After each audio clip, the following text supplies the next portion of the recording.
All right, and welcome to the first unit, which is probability. So the first thing we kind of need to do is understand the vocabulary behind probability. Otherwise, you're not going to really understand the next steps. So we have to understand the two different kinds of probability. The first kind of probability is your theoretical probability. So theoretical probability is a probability that when we know the possibilities, okay, determined by noting all of the possible outcomes theoretically. So theoretical probability and all probability is a fraction, and we'll talk about that in a second. It's determined by noting all of the possible outcomes and determining how likely the event is. So the bottom number is always the total number in the sample space. So if I have a die, I have 6 numbers. If I have a coin, I have a heads and a tail, so that's 2. The top number is always what we want. So what's the probability of picking a 2 on a die? Well, it'd be 1 out of 6. Okay, so because there's 1, 2, and 6 is on the bottom. Okay, empirical probability relies on actual experience. So we could use this with the same kind of example. So for example, here we have a actual event that occurred. So we flipped a coin 50 times and gets 30 heads. That's really thick. Sorry. And you got 30 heads. So that is not, so the probability of getting a heads is 1 out of 2, and that's theoretical. When we actually did it, we got 30 out of 50, which would be 3 out of 5. So the difference is one is theoretical and one actually happened. So it's the two different kinds of probabilities, and we use empirical probabilities when we don't have a set example. So for example, if we want to say, what's the probability that I can run the mile in, 6 minutes? Well, probably the probability that I can just run the mile is enough, but anyway. There's no real solid fraction there, so we would have to think about it more empirically. Okay, so facts about probability. The value is always between 0 and 1. Oops, excuse me. There we go. Oh, it worked. Thank you. So the value is always between 0 and 1. So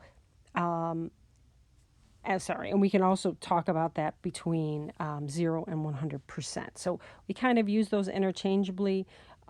When we ask for probability, generally it's a fraction. If we ask for percent, it's a percent. We just take that number and multiply it by 100. So it's really all that happens. So if I have a probability is 0.5, I would take that number, multiply it by 100, and that 50% would be the same probability. Okay. Sorry, I'm working through this. If it's an event is certain, so it's absolutely going to happen, it's 1. If an event is impossible, it has a value of 0. Okay, so certain event, probability that I am going to fall asleep very quickly tonight is 1. The probability that I want to wake up at 5 in the morning is 0. Anyway, you get the idea. Okay, so then we have to talk about the sample space. So the word sample space, vocab sample space, means that the total number of possible outcomes. So how many outcomes, not what they are. So if we roll a die, we have a possibility of 6 outcomes. So the sample space is, sorry, I said that wrong. The total number of possible outcomes, that's how we determine the sample space up here. So the actual sample space is 1, 2, 3, 4, 5, 6. The number of possibilities is 6 possibilities. So, that totally makes sense, Ms. Barris. Thank you. Okay, mutually exclusive. Mutually exclusive, when two events cannot occur at the same time so that there is no overlap. So an example would be rolling a 3 or a 4 on a die. That's on a lie. Sure, it says that. It should say die. I think yours says die. Anyway, I think I fixed that somewhere. So not mutually exclusive, okay, would be like rolling an even number or rolling a multiple of 3 on a die. So if you think about your even numbers are 2, 4, 6, 2, like 2, oop, that's a 3. So 2, 4, and 6, right?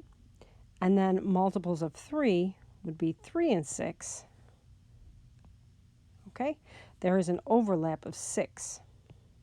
So the sample space does not have 5 values. The sample space actually has 4 values because we counted the 6. We don't want to count the 6 twice. It's still just 1 6. Okay, so probability of rolling a 6, an even number or a multiple of 3 would be 4 out of 6, not 5 out of 6. Okay, because 1 and 5 don't actually fall into any of those categories. All right, independent events. So I'm going to wind up erasing these up here. Independent events, events that do not affect each other. So example, you roll a die twice. When you get one on the first roll, does not affect the second, no matter how much we want it to. The probability of one event affects the other would be a dependent event. So if one affects the other, then we have dependent. So without replacement is an example of a dependent event. Okay. Hopefully I'm not going too fast, but I just don't want this to take all that long of a video because it's not exactly super exciting. Okay. So, the complement of an event. Not a compliment, I don't mean, you look very pretty today, though you might. That's not what a compliment is. Compliment is, you look nice today. Complement with an E is the probability that the event will not occur.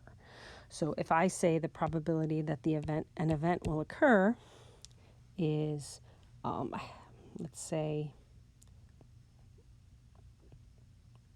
0.1 or 10%. Okay? If I say that, what's the probability that the event will not occur? Well, the way that we figure it out is we take the probability and we subtract it from 1. Because the probability of an event occurring and an event not occurring at the same, if we add those two things together, is always 1.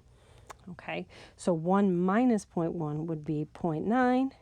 And if we did this with the percentages, it would be 100 minus 10, which would be 90%. Okay, so the complement of an event is 1 minus the probability that the event occurs. Okay, so that's P parentheses E would be the probability that the event occurs. So anytime we put a P and then in parentheses, a capital P that is, that means that we are talking about the probability of an event. Anyway, so a conditional probability, let me just get the eraser going here. Okay, sorry, I have to erase this so you see the whole thing. Okay, probability that an event A occurs given that you already know B has occurred mathematically. Now we're going to talk about, actually spend a couple days on this, but it's the word that you need to be aware of is the word given. So the word given, conditional probability, is often understood to be the given. So the probability that an event occurs given that you already know something else occurs. So the probability that you roll a multiple of 3 given that you know it was already a multiple of 2. So it changes the bottom number. It changes how many numbers in the total number that you're looking at. So we will spend some time on that, and you will be able to understand it better then. All right? Super exciting, I know, first day, but I hope you have a good day, and we'll see you tomorrow.